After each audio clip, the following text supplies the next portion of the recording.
All right, my friends, welcome to episode 264 of Prof and Dev Play Games. My name is Larry, the professor at Prof Plays Games on Twitter. Over there is Anthony, the dev at Summer Speak. And before we get started, iwillvote.com. Please check it out if you're an American to figure out how you're going to vote, where you're going to vote, and tell 2 or 3 friends. How's it going, I've already Anthony? voted. You voted. I voted. You voted. Yay. Wife's voted. Uh, Washington's easy. did Your you do it ballot over mail or ballot arrives in the mail, did you and drop then it off in a Dropbox or did you yeah, mail it? because it's convenient to just drop in them. There are drop boxes that I think every library in King County, which is the county that Seattle is in, and a bunch of other cities. So You have drop boxes are abundant, and so it's really easy to just take it to the library and drop it off. When you're picking up other books. So yes. probably a little easier that you don't have Republicans putting fake Dropboxes all over your state. No. Not a thing that happens. These drop boxes don't ever go away for King County. Oh, they're just always there. They are always there. Yeah, They're sealed up when it's not election time, but yeah. but it's not like these were temporarily put in. They're like bolted into the concrete. Like these are here. So I did hear from one of the drop boxes in West Seattle, the main junction area. It actually was like full. It's been Oh, filled a over. couple times.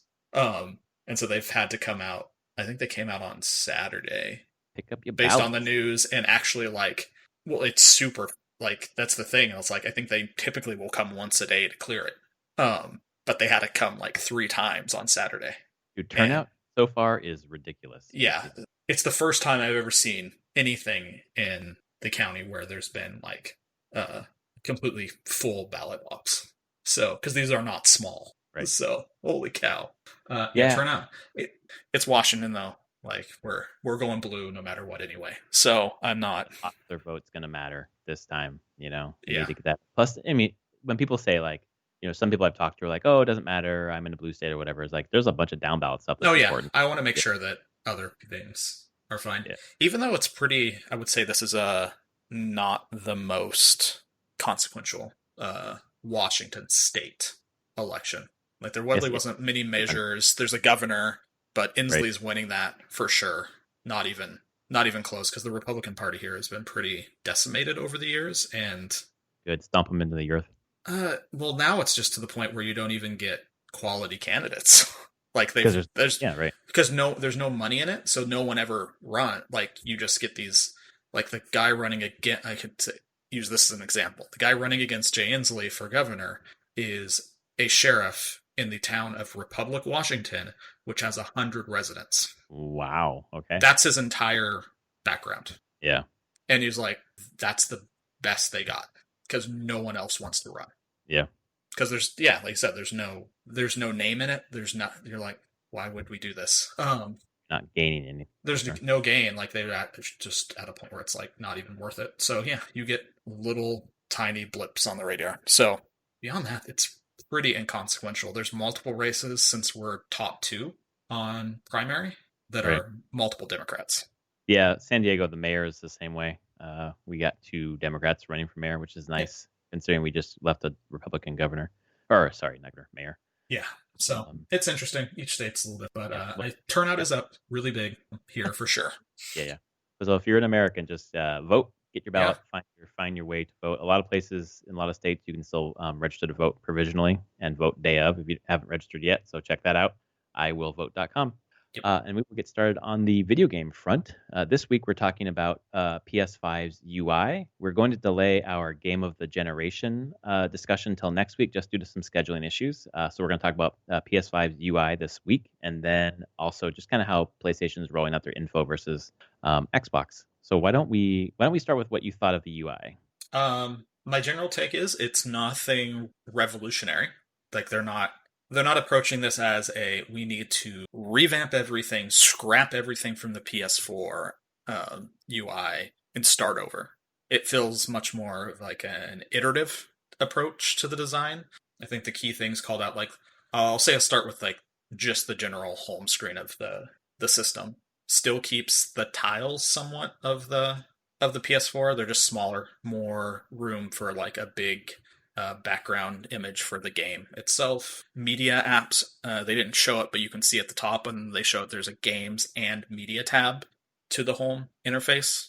Right. So all your Twitch, YouTube, Disney Plus, Netflix, Hulu, all that stuff is moved into the media tab, which is fine. I mean, it's effectively what the media folder is on the PS4 right now. But the advantage of it, which is nice for, I think, for someone like me who does not use that media and wishes that it wasn't on my home screen at all, is Yeah, that I never need to go to that tab. exactly. So I mean, that's there. The store is integrated into the UI now. Yep. Instead of having to app a store launch a store app, you can just browse the store and buy stuff from the UI, which will make the whole process just smoother in general. How's that different than what it is right now? Like I don't. So when you go into the store on the PS4, it launches a whole nother application. There's a whole Mhm. PS application, PlayStation Store application. Right. Because I've had times when it's had to close other things so that other things open, and it's slower because of that. This will likely mean you won't have as much. Let's say you're like browsing, you have a game and it has DLC, and you're looking at the game window. Oh, and I want to buy this DLC. The switch of saying I want to buy this, they're actually making it be a thing where it doesn't even have to take you to the store. So they're just like removing steps for you to get to the Yep, purchase. and just make it faster. Yeah. It's just there. Browsing should be fast. Right. Everything I go ahead. every second that you like, if I'm playing Spider-Man, I'm like, oh, I should check out this DLC. Leave the app, open the store app, wander through it. Yep. All those seconds gives me time to think, maybe not. No, and exactly, and that's true. And just in general, every time you have to press a button and click or go to a new screen, purchasing or games in general, you lose people every Right. time. So I think it's just going to be overall the main home screen UI just looks like we've iterated on the PS4, we've taken feedback and just tried to make it faster, cleaner, more emphasis on the game. It's the game that you have selected, the icon you have selected, so you can just see more about that game quicker. I like that those icons that we're used to are just kind of down on the bottom and smaller. Yeah. And like a very iconic icon. So you know what it is from far away, and it's just kind of like removed. Yep. I guess what we saw was like the like adventure cards or whatever laying over the Sackboy home screen. So it's just laying over the game, or is the game like your quote unquote desktop? No, that was over the game because that was not the home they showed at the end. That's not like the from a powered off state we're into. Mhm. No, then that's the thing they opened with was what did they call that? The control panel? Control or something like that. I thought it was control. Control center. Right. Control center. Not a panel, control center. Totally different. And that's actually I'm pretty sure what you get now. The equivalency is on the PS4 if you do the long hold on the PlayStation button on the controller, it brings in that sidebar for quick access to things. That's what the control center is. Got it. Except now, instead of having a long hold, you just tap once and it brings it up. This brings this up. It doesn't take you back to the PS4 home screen UI. Like you just stay in the game with this UI popped on top of it. Which then, had a bunch of those cards. It had the little bar at the bottom so you could adjust all your audio and look. I don't even know. I could go back through and everything that was there. It's everything you would expect is there. It's mostly everything that was on that sidebar. And the PS4 is now down at the bottom. And then you have the cards across the top, which seem to be more configured for whatever game you're in. Right. Like those are developer constructed, I assume, right? Like Kind there's an of. activity with level or whatever. The activities, I'm wondering if they're constructed or if it. I mean, I'm sure first party games from Sony will do more with it, but I have a feeling, and I haven't seen what the requirements are for PS5 developers, but my thought is that for every trophy you have in the game, you need to have an activity associated with it. I would not be surprised if that's every trophy could have its own card that's an activity that says this is what you need on the trophies to do it. And they specifically have stated the PS5 now will track trophy progress incrementally. So you can get a percentage of completion towards an objective, towards a trophy, which fits perfectly into this activity, the activity cards. It's actually a reason why, and I've heard that some of the backwards compatible games from PS4 will have some of these things, which is why I want to wait to Platinum God of War to see if they'll let me track my Ravens, because I don't know how many I've gotten. I've gotten a ton, but I don't know exactly how many. I So would I'll wait just to ex- see. I don't know if it will do that, but might as well wait. there's a good chance it will. I would assume that first party PlayStation games will do this more likely than third party games. Oh yeah, for So, sure. I don't know if um, there's incentive for a third party to do that. no, not completely, but yeah, one thing they did show in there was that like developers could give guides and videos inside there, which I th- my overall impression is, oh, that's cool. I'm glad I wouldn't have to go outside the game to get the information. My as a developer thought is no developer is going to do this to any quality level. It's all just going to Right. get outsourced to someone else to make these videos, and it's probably not going to work and be terrible. Because It's- yeah, a lot of companies they don't have the capability to make these videos.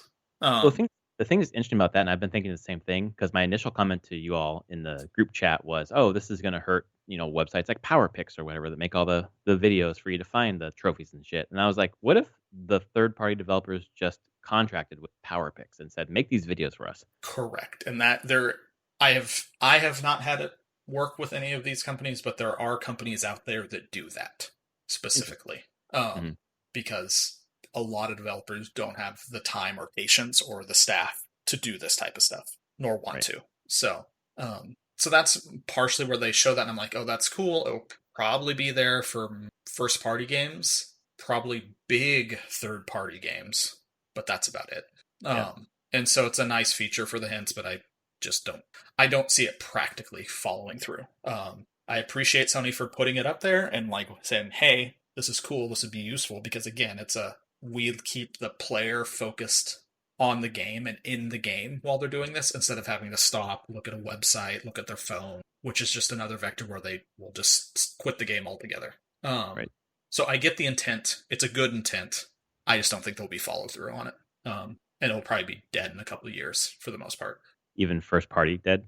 I think first party is going to do it the entire generation. Yeah. Because I bet it's just a requirement now for first party. Right. And Sony can do that for first party, saying you will do this, but they can't get third parties to necessarily buy into it. So, Especially if the game prices are not raising. It seems like they are for the most they are. part, but Yeah. to say do more and then sell for the same price, and also, yeah, I don't see that working out really well. Yeah, and I don't think Sony's going to be doing this for the game, like third party games coming onto their service. Right. So Right. Right. they're going to leave. So it's a cool idea. I do appreciate it. Yeah, it's going to be heavily used. The cards themselves are nice. Like you get a lot of info on the game. The party stuff, I see a lot of people. It's pretty divisive, honestly. Freaking the fuck out about it right now. Some people are freaking out. Other people I've found they're like, "Oh, this is how I use parties anyway." So Well, I I saw guess it just depends on who you are and how you use parties and how you think of parties. So I the way that I read it was that you had to make like a gaming group, kind of like a Discord server or whatever, and then you can have a party.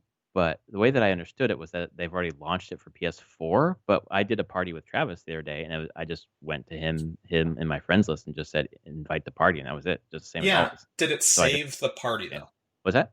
Did it save that party on the I PS4? I, I So don't know. like if you went back to the PS4, is you still have a party up and running, not running, but But just a like party that you and Travis essentially that's where the Discord server type thing is. right. Is you would in the PS5 it seems like all your parties are roughly saved. So if you had a party with me and Travis and you and a party with you and Travis, those are two different parties.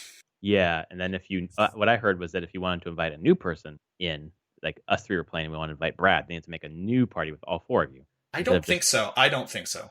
okay, I think okay. you can just invite them into the party, but that party now is going to be those four people. But don't you have Unless, the kick anyways? Like after the end of the game, you can just kick that person out, I maybe. assume. I Yeah, mean, whoever creates the party, I assume has administrative control over it. Can right. kick and whatever to people. The biggest freak out that I saw though was about the recording in your party. Oh God, yeah, Which initially I was like, wow, like it's a two-party state. I had to consent. Then when I logged in, it says you consent if you join this party. I was like, that's shitty. But the way that it works, from what I understand, is it just records onto your hard drive, and yeah. It's then just the if you normal report, recording. then it pulls off your hard drive. Yeah, and you can report. Yeah, it's not sending it to Sony. It's recording it locally in a buffer, Right. and then you can say, "I want to report this person for to Sony for harassment or whatever." And from what it's been detailed, you'll be able to select where what you're reporting, what they said, and what you're reporting, and then it will do 10 seconds before and 10 seconds after. Right. and that gets sent to Sony, and Sony can then use that if they want to do any kind of punishment for the, which is useful. I'll be honest. Like, there's got to be some shift if we want to keep gaming environments not becoming toxic, and this is one way to do it. I guess the question I have though, the thing that's confusing for me is like if we're in a party chat, all four of us or whatever, like that's not likely where the harassment's coming from. The harassment's coming from just like you're on a team, right? And you're doing team chat in like COD or something like that. Is it recording that too? I would assume so. Oh, okay. I That would I didn't. assume I would assume that voice, and that who knows, that it might technically be creating a party for you now Uh-huh. whenever you're playing those games, like behind the scenes. I don't know exactly how that works, but I would assume that's where you want to be doing it for the That's where most it's part. more useful, I think. Yeah. Um, Someone's like, you jump in the chat and they're like, oh, and start using the N word or calling people gay or whatever, then that's yeah. get rid. Yeah. It's effectively, as things have moved more and more away from like text chat, where you could report people in games Yep. where text chat was saying, you'd be like, here's the text log, the chat log where this happened, and that would go through. Well, everything is for the most part through voice now, and so this is how they do it. It's like, here's the voice recording of where it happened. Right. So yeah, I saw people freaking out. I think it was just more of I see less freaking out about it now because once Mhm. it's understood what it's for, it's like, oh, okay. Oh, Sony rolled it out poorly because it came out in the 8.0 update before Yeah. they could really talk about it. It's like, oh, wait, you're recording my chat? What the fuck? And it just blew up. And then they're like, no, no, no, let me tell you what we're doing. We fucked up by not saying it before we did it. Yeah. Yeah, You totally did. Which I guess goes into some of their communication stuff. just, I felt like that was like the left hand was not talking to the right hand on when they wanted to talk about things and roll stuff out. totally. Someone's like, we're rolling out 8.0, and then someone in marketing's like, what? Why? We haven't talked about it yet. We haven't talked about that one thing yet. Oh, sorry, we already pushed the button. Damn it. Yeah, exactly. That's what it felt like. So But, go ahead. Go ahead. I was just say Sony's kind of come across, which is what I think a lot of industry experts thought they would do, just a bunch of blog posts. Like here's a blog post on X and Y and Z, just like hit beats like that, Yeah, for the most part. They've been really, I would say, in some ways, trying to keep some level of mystery and conversation going on, like this UI. They didn't show trophies. What does that look like? What is The media, what's that look like, exactly? And there's just a lot of extra. Like they could have all shown it here, and this is where I feel the difference between Microsoft and Sony is Microsoft has already put pretty much everything out there, Right. like all information. They even did like full on like here's a complete teardown, not even like Sony's teardown, but this incredible teardown of the Xbox Series X, explaining everything, why the chips are where they are, and like kind of ridiculous. I think they did it with Digital Foundry, and it's just a difference in culture. And I'm trying, and then just marketing strategy in general, where clearly Sony is doing this slowly, piece by piece, to get people continue talking and that mystery of what's next, and they stay in the news. Yeah. They can do this they said there'll be a couple more videos before release. As they go towards launch of the console, there'll be another video on more UI pieces.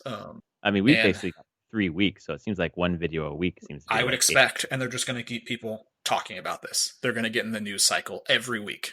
And I don't know where Microsoft is anymore on that. They did their Bethesda buy. They've done their teardown. They have shown, as far as I can tell, pretty much everything on the Series X. People have them. I think some of the NDAs went down this week. They could show some gameplay on them. Yep. And so it's just one of those things where I'm like, okay, do we know everything? Is there any other surprises or weird stuff going on? Because I don't think so. I feel like I think that's totally true, and it's so weird because 2020 and everything else, just the I don't know, the thirst for the pre-orders, but the marketing beats leading up to launch would seem to be useful to entice people to buy your console, but it seems like there are no consoles to buy. Right? Exactly. Either way. So they're already, if all the pre-orders are sold out, if there are, there might be like some, I guess, consoles in store that they've reserved for just people who can walk in, but that's only gonna last for a day or two. I'm not sure what all those marketing beats lead up to, other than just like hype that can't be quenched because they can't find a console yet. Yeah. Keep people's mind share, though. Yeah, no, for sure. Where they're just basically being like, oh, I keep hearing about this PlayStation 5, the Sony thing. Well, I want one of those when I can get it. If I can get an Xbox, no, I keep hearing about PlayStation, Hmm. which is strong. It's a very strong thing to do. I mean, Nintendo's been doing it for geez, how long at this point? Um, Well, did you see the news today or yesterday or whatever that they've had the number one selling console for 22 months straight? yep, That's crazy considering they had like low stock for the last 6 months at least. yep, it's Nintendo. And then once they have a hit, they just stay in the news Yep. constantly. Right. Get people talking about it.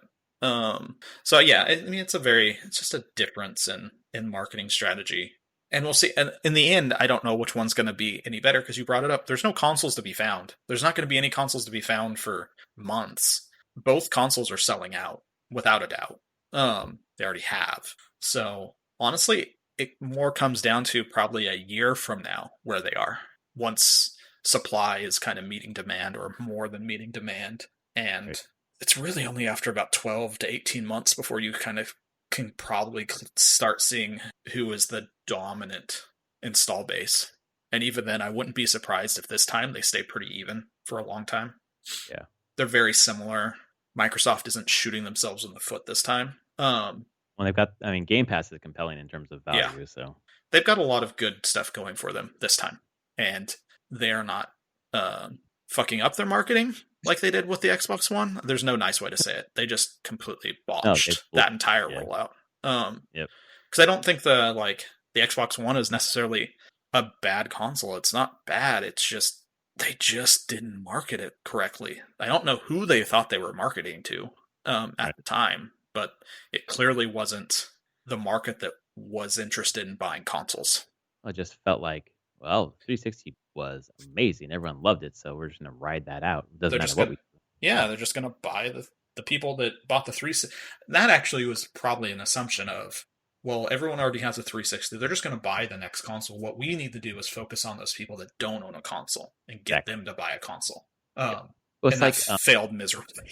it's the same thing happens in politics, right? Like in 2016, Clinton didn't really do any campaign stops in Wisconsin. Like, oh, we got Nope. Wisconsin, we're good. We got to focus on the states that haven't, that we could possibly bring in. And like, well, you fucking lost Wisconsin, Yeah, something like that. So you lost the fucking actual gamers who went over to PS4.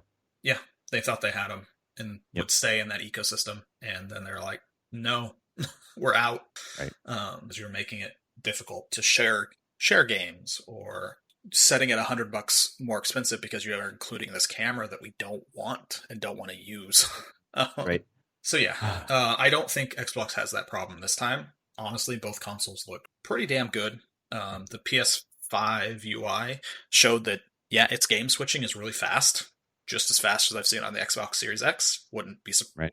not surprising. They both have super fast SSDs. But I So like it's very they snappy. both have their systems, and I know the Xbox Series has their proprietary memory stick for expansion. But I do Yeah, like the kind of off the shelf solution for PS4 or PS5 when they whitelist the SSDs, or in like 2 years yeah. when I'm looking to upgrade, like they'll be cheaper at that point. So Oh yeah, and that's one thing with it is there'll be a few. I think by the end of this year, there's probably going to be a few NVMe drives that can be put into it. But like you said, a year, 2 years, there's going to be a whole lot.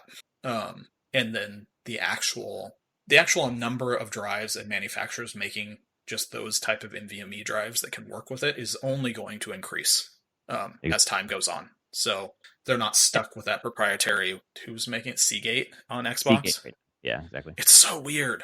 Also, I must say that is one part of the design I don't like because it looks like a freaking little like cancerous lump coming out of the Yeah, Xbox Series X when you plug that thing in. right. I'm like, why doesn't it just slide internal? Something like I guess they wanted ease of use, but it's not really that hard to undo a couple screws and pop it in. even if it wasn't like if the whole stick slid in, like so it was Oh, I more see. like an SSD card or something that Yep. actually went completely, and you just kind of You pressed it push to it, pop it pop it out. out or whatever. Yeah, just because it completely destroys kind of the symmetry of that console, which Right. it's meant to be a very symmetrical console. So But I guess if it's in the back, you're not really looking at that part. Like, I what is know that for it's symmetry? just when they show it in ads and they're like rotating around, I'm like, ew, Yeah, what's yeah. that Like, thing? one thing that is pretty cool in the X that I don't know if they put on PS5 or not, but it came out that they've designed the ports to have, it's not braille, but like different dots, so you can tell Oh, which that's is which. cool. Oh, that's a nice feature. which is really nice because I'm always feeling in the back of my PS4 like, fuck, where is that fucking? Is this the USB port? Is this something else? And I have to like always pull it out and look. Yeah, That's kind of nice, that is especially with nice. PC where you have to figure out which orientation the goddamn plug goes in. Oh my god. um, So no, I think they both look good. I think eventually I want to have. I probably have. I don't know, one of the two, S or an X, but that's down the line. yeah, I want to see as time goes on there what their plan is. Because as you said, the Game Pass stuff I think is just going to be a bigger deal to them, and I think the mid-generation upgrade or refresh of the Series X is going to look a little bit different in Yeah. focus. Like it's going to be focused on Game Pass even more than like this digital edition that they're launching with. So I'm curious what that will be. Well, eventually they're going to have that. The streaming box, right? No hard Yeah, drive, just stream. yeah, You know, turning I forget what they call it now, but X Cloud, whatever yeah. they call it. Have your Cloud. $100 bundle that has the controller and a little box that streams your It'll be the X games. stick, or they're just going to bundle Xbox, X Cloud with Yeah, Roku, and Samsung TVs, and whatever else. yeah, Like they don't even need the box anymore at that point. it's true. Yeah, I'm excited. Yeah, I'm looking very forward to the PS5 coming home. I think that we might not get them launch day or launch week. Who knows I have how that's no clue. Amazon is being so, I think, sheepish with that right now because I don't right. think anyone has dates through Amazon right now. They don't, which is interesting Oh, because some of the accessories are already coming out early. yeah, And they are with Target. I already have a release date or a ship date for the controller charger, which I'm still wondering if I'm going to keep that or not. I did purchase the camera and then got rid of that because it doesn't even work with PSVR, so that doesn't make any sense for me. that doesn't surprise me right now. That doesn't work with PSVR. Yeah, I bet PSVR has some weird proprietary talking to that PS4 camera. Yeah, I guess so. At currently, there's some hurdle there that they're gonna have to figure out how to get over. Or they don't. If they don't want to do more VR, who knows? Well, the next That's one a might whole be, nother conversation on like where VR is going. I'm not really sure right now. So, yeah. uh, What I do want to point out is my just constantly refreshing the Target app really paid off because I actually found a version of the Mario Kart Live Home Circuit. Those have been just not available, and I noticed that. I happened to trip into one. Unfortunately, it was Mario and not Luigi, but that's fine because my daughter is into Mario way way way more than Luigi. Oh man, Only child. This is how it goes, right? yeah, So just kills older, you a little inside, doesn't it? Though. yes. That's how it goes. All I've so seen of it, I assume you'll be getting it soon. it says it's supposed to be here on Tuesday. Okay. I've seen videos on. The only thing I've seen of it now is videos online of people posting their cats attacking the cars as they're running around, driving around. Really? Oh, Yeah, man. it's hilarious because I mean they're showing they're recording the video from the Switch screen, so it's the camera on the car, and you just see it like flying around the course they've set up, and then this cat just comes out of nowhere and just starts attacking the car. Right. Which I'm like, yep, that's about right. What other game would have cats attacking it? So I'm just hoping that my house is pretty big on the bottom floor, and I think that it will work, but I think just barely. it sounds like it. I saw some stuff. There's people were playing it in relatively small spaces and didn't have problems setting up courses. So Would it have a problem going from a bare floor to like a short rug? I'm wondering. doesn't sound like it. Sounds like it goes over carpet just fine. All right. Cool. I don't know if the bump up would be an issue or not.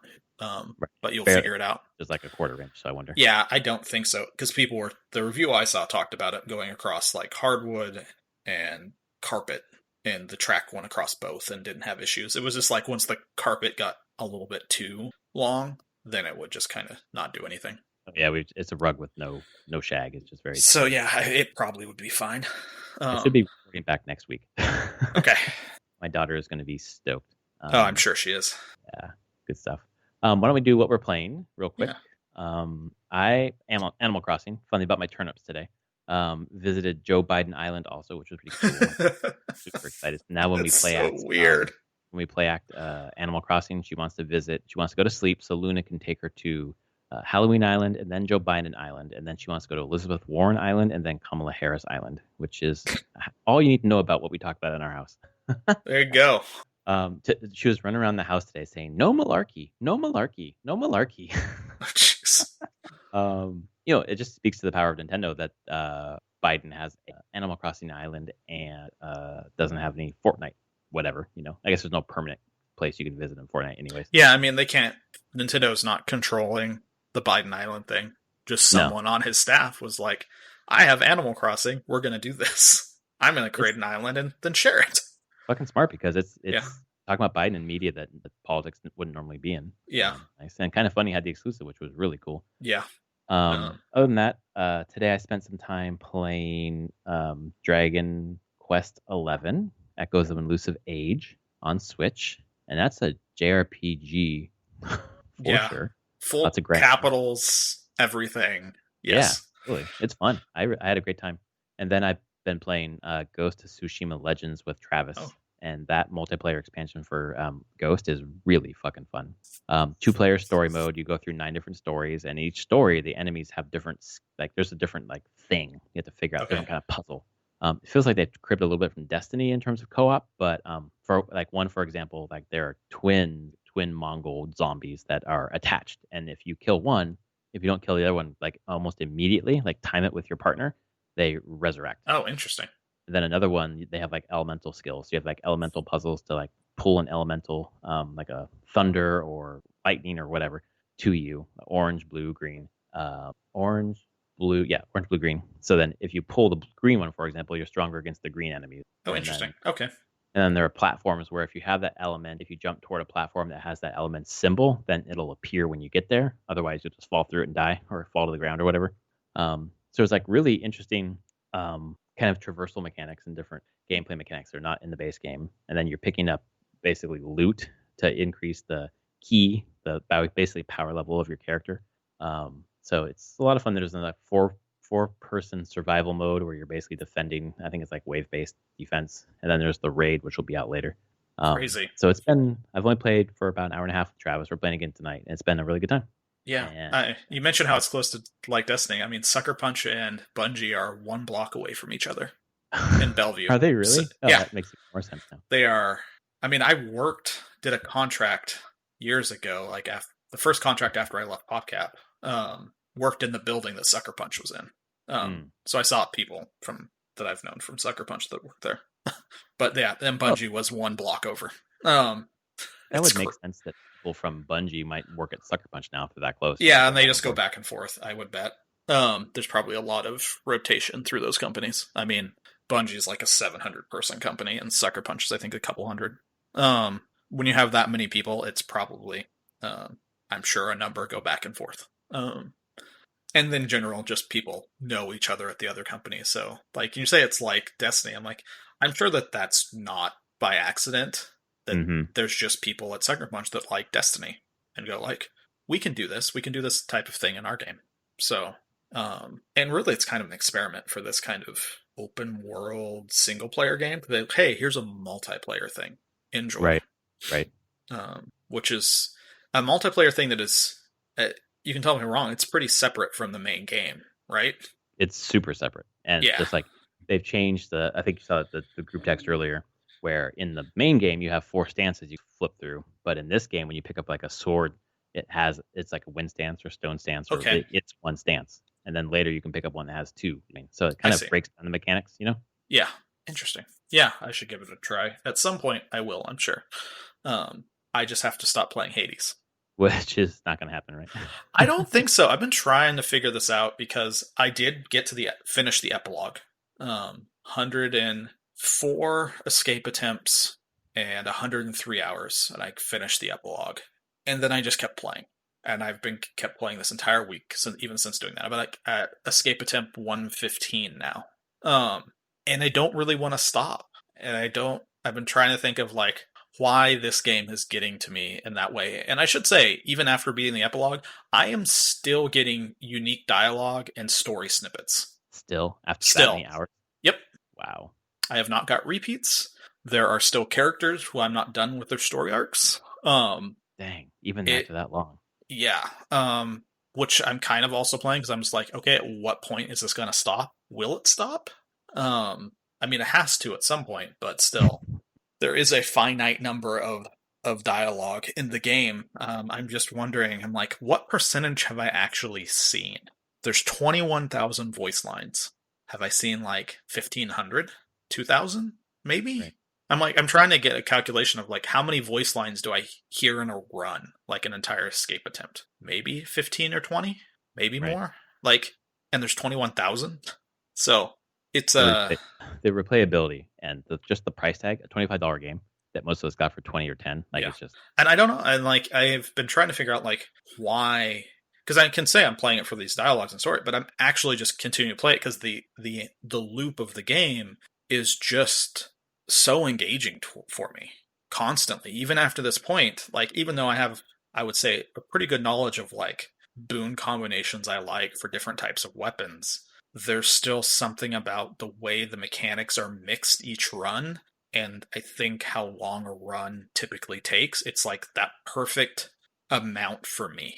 right. So I just don't get tired with it, and it's just like I know roguelikes and everything, you have that randomness to it. It's just like the right amount of randomness, and and feeling like the roguelike light part where I've gotten powerful has made it, yes, easier in some ways, but I've also feel like I've now mastered how, even when the game's throwing me random boons and stuff, how I can craft a functional build out of that, Hmm.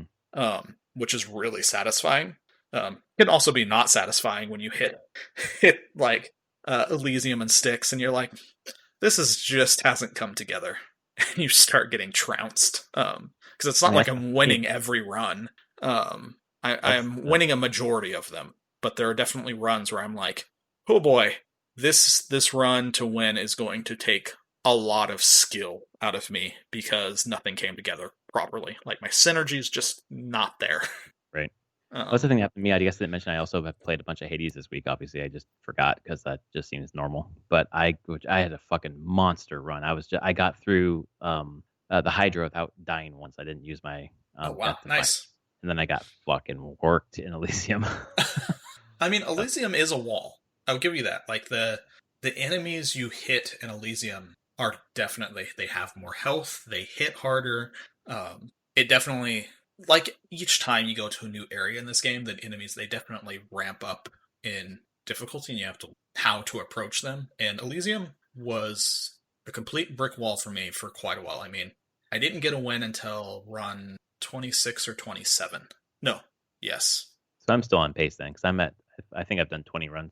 yeah, and I mean, and even then, I didn't even get till the last boss until 25, and then I just died many times with the boss, and then there were still times I wasn't making it. Even like I got my first win, I started going back. Probably the next 10 runs was a 50-50 if I'd even make it to the boss.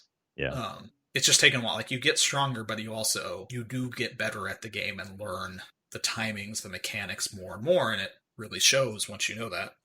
But yeah, there are times I think, or this week I was on a pretty long streak of wins, and then I had like 4 games where I just did not win. Like I always made it to the final boss, but I was always kind of limping. Right. When you get You're there, you're like, like, oh god, can I do this with no death defiances left? How did I right. lose all of them before getting here? Because oh yeah, because I got worked in Elysium a couple times, and then Styx as well. But the game is like, it has been a very long time since I've ever felt this compelled to just keep doing the loop of a game over and over. And I don't see myself stopping anytime soon, which is crazy to say, but I guess feed into a question I probably want you to answer next week. I don't really want to know right now, but for how do you work with recency bias when you're compiling like best of lists and you've just played a game that like if you know looking back a year later you're going to say that's one of the best games of the generation, but you're still in it. How do you like wait for that? WEIGHT. yeah, I mean, I have to just think of like I feel like I'm good enough to separate some of it out and be Mm-hmm. like, hey, how is this actually making me feel while playing it? Is this a feeling that I get from a lot of games? Is this because I play, like we talk on here, we both play a fair amount of games over time, and like there are times when you can just tell, like, hey, this game is making me feel quite a bit better than a lot of other games. Right. Um, and then I have to quantify. I'm like, can I think 2 years later, is this still going to be something I remember and like have a love for? And with Hades, I'm like, I look at Hades and I'm like, I can't see how this isn't a game in multiple years I'll look back at and be like, no, that wasn't that good, or it was good but not that great. I'm like, if it was good but not great, I don't know why I would still be playing it. Right. I have a lot of other good games I could go play right now that I've thought about playing, but I'm like, I just want to play this instead. So that counts for a lot. That I don't want to pull myself away from this game Right. because like I wouldn't mind going back and finishing Ghost of Tsushima, but it's not as good as Hades for me. Oh yeah. Right. And that's Yeah. crazy for me to say because I really liked Ghost of Tsushima. It kind of works out in terms of like how you fell off of Ghost and how you have not fallen off of Hades Yeah, despite liking Ghost. yeah, and this is definitely not a game I currently haven't fallen off of it, which is crazy. And Hades is a much smaller game, and I wouldn't know in content if it's necessarily smaller, but in production it's smaller for sure. And what its loop and goals are a much smaller scale than what a AAA game like Ghost of Tsushima is going for. So a lot of these indie games I would expect that I would fall off of after a few weeks at tops, get my fill and move on. It's just I haven't got my fill of this game. After 105 hours. Yeah, now I'm sure it's even 100 it's 104 hours. No, 103 hours when I did the Epple. And what am I at now? Well, 4 days, 16 hours. Damn. 112 hours right now. You're at a fourth of my lifetime total of Team Fortress 2 already. After what? Month and a half? Yeah, because I don't know if I played it when it came out September 17th from early access, and I don't think I played it until the following week. Right. So I think this is about 3 weeks of me. That's crazy. That's just how hooky that game is, It's hooky and it's weird because I just sit down. I'm like, oh, like I have Persona 4 Golden. I'm like, oh, I wouldn't mind playing some of that before November. Yeah. But I sit at my computer. I'm like, I could start that, or I could play some Hades. And inevitably, I just launch Hades and just play it. Right. And then I finish a run in Hades. And I'm like, I could stop now. It's fine. Oh, but the next weapon I could because now I just choose what the weapon that gives you the bonus darkness right now. Like I don't stick to the same weapon at all. Every run, I'm just switching weapons. Oh yeah. Yeah. And different aspects and the whole thing, just going crazy. And so I'll see it. Oh, it's on the fist this time. Oh, that could be fun. I haven't run the fists in a little bit. Well, okay, let me go get my keepsake. That's cool. Let me get my run set.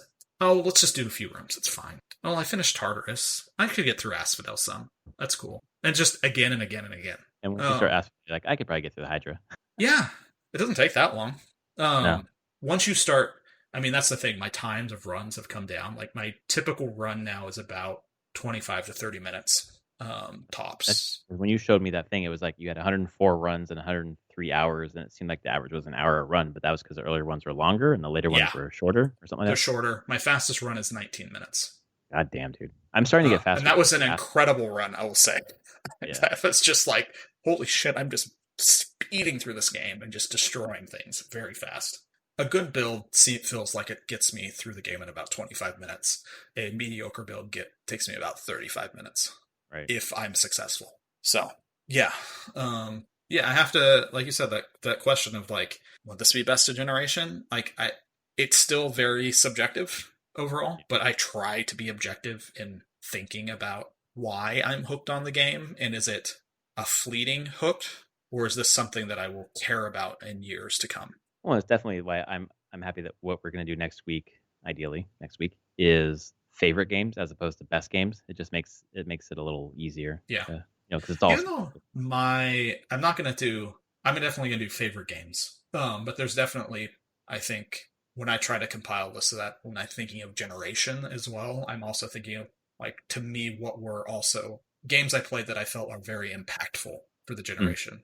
Which I think is also a different conversation, right? It is a different conversation, but I guess that's just me who makes these games. I think about that when I tie it up to favorites as well. Like, right.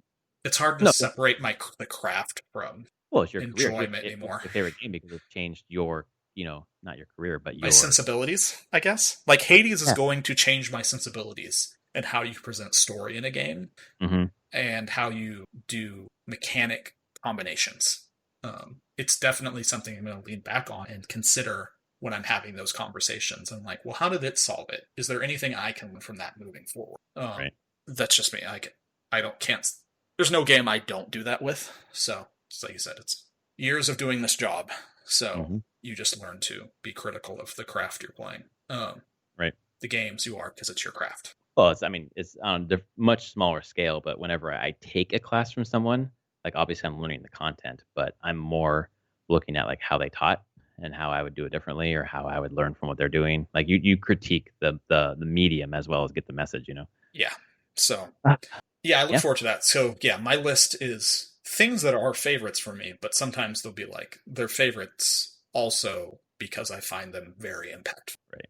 Although there's definitely a few of those games I'm like, God damn it, it comes out before November. It came out before November 2013.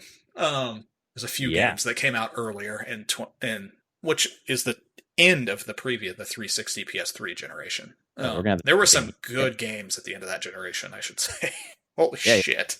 Right. I looked at a few and I was like, okay, they came out like in April of 2013, or they Yeah. came out in, Last of Us came out in June of 2013. That Like, that something. spring, like what's that? Q2 of that Yeah. of 2013 was a big Q2. Right.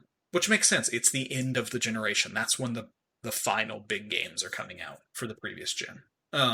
It's kind of what we got with the PS4 in the I don't know what were the huge one. And we got Last of Us 2, Ghost of Tsushima on that side.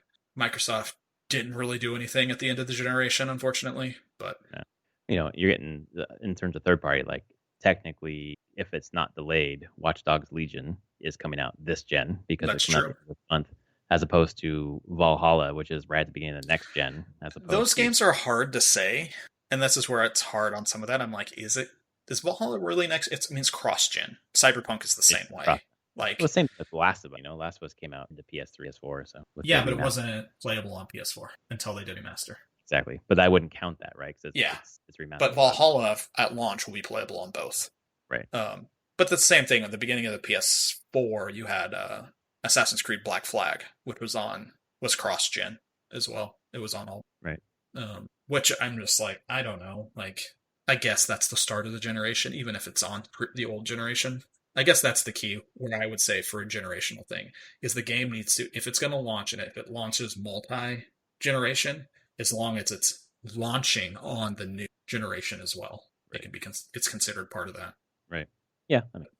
So hopefully next week we'll be back with our favorite Yeah. games of the generation discussion. One thing I did want to bring up that I have played, and I don't know if you've seen this or not, but I played, fucking Christ, Steve for Minecraft came out on Smash Brothers. Oh, geez. That character is hard to play, and it's interesting, but it's definitely a very technical, different kind of character. But have you seen the fucking winning screen? Yes. The Oh my meat. god, The meat. the meat! It's just a fucking cock. Oh my god, he's got a It was boner. so good. What the fuck, Nintendo?